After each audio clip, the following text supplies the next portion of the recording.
ออกมาชมบรรยากาศทุ่งนายามแลงพี่น้องเบิ่งบรรยากาศยามแลงนะคะอืมเบิ่งดูล่ะพี่น้องกำลังเขียวชอุ่มเลยคุณนะจนสุดสัวหูสัวตาอันนี้เพิ่นเอิ้นทงนาโพเด้อพี่น้องนาโพนางามเพิ่นเอิ้นมาแต่พ่อแต่แม่พ่อแม่ปู่ย่าตายายพาเรียกคือเป็นน้าทงนี่เนาะบริเวณนี่หลายๆไร่นี่ก็คือเป็นพี่เป็นน้องกันมารวมกันอยู่ตรงนี้นี่เห็นบ่เป็นพี่เป็นน้องกันเบิดเลยเด้เนี่ยเขียวๆน่ะเห็นบ่พูนลงไปฮอดพูนตรงที่พึ่งจะหว่านอยู่นี่คือนาสาวอ่อนกับบ่าวหนวดเด้น่ะให้เขาเจ้าเฮ็ดน่ะให้เขาเจ้าทำเจ้าของทำพูน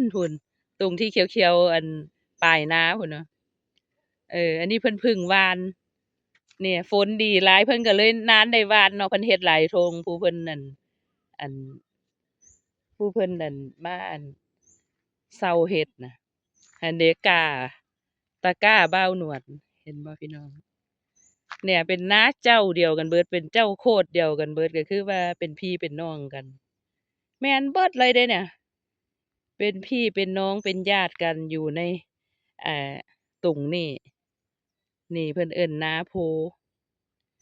นาโพนางามเพิ่นเอิ้นมาแต่ใดผาดใด อันนี้ก็จะเป็นพูดของผู้พี่นี่เป็นลูกพี่ลูกน้องกันกับยายอยู่บ้านนั่นแหละนะผู้ใดเป็นพี่ก็อยู่ข้างบนแถวนี้ไปจนสุดนั่นล่ะสุดสุดนี่ก็คือเป็นถนนได้นะถนนไปอีกหมู่บ้านหนึ่งนี่สวยงามหลายนั่นเห็นว่าอันนี้น้าแม่ป้านะน้าแม่ป้าแม่นเบิดเลยน่ะเป็น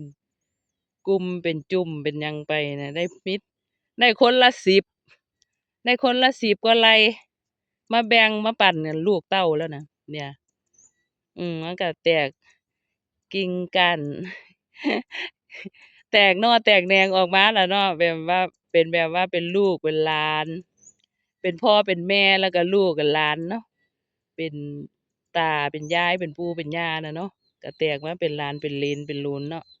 นี่ล่ะเพิ่นแบ่งกันมาเอออันนี้ก็คือตรงที่ไหม้ๆอยู่นี่ก็คือเป็นของบ่าวหนวดกับสาวอ่อนนี่ล่ะเนี่ยน้าทงนี่แต่ปีนี้เฮ็ดแค่ตรงปลายนาปลายนานู้นพู้นเขียวๆน่ะเห็นบ่หั่นน่ะเขียวๆน่ะแม่นบ่าวหนวดเพิ่นจะเฮ็ดตอนนั้นตอนข้างบนนี่ให้คนเฮ็ดอันนั้นก็จะเป็นอันของพวกผู้น้องเนาะก็สิอ่าต่ำลงไปจนสุดพู้นล่ะพุ่นน่ะนั่นเด้นั่นเด้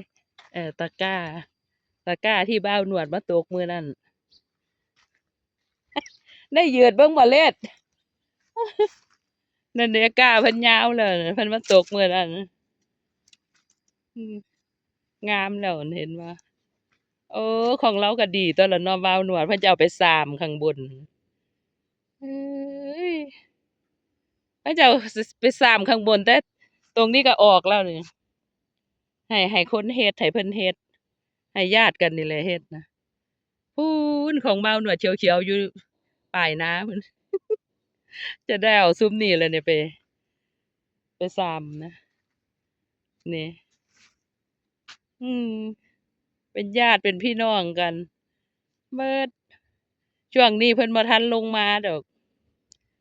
อืมเพิ่นบ่ทันลงมา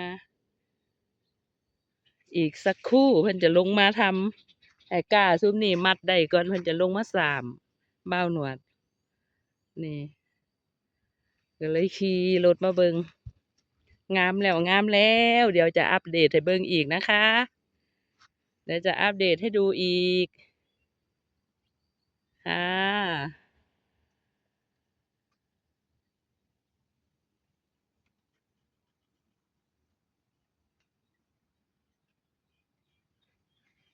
สะอ่อนเข้างามงามอยู่เดะ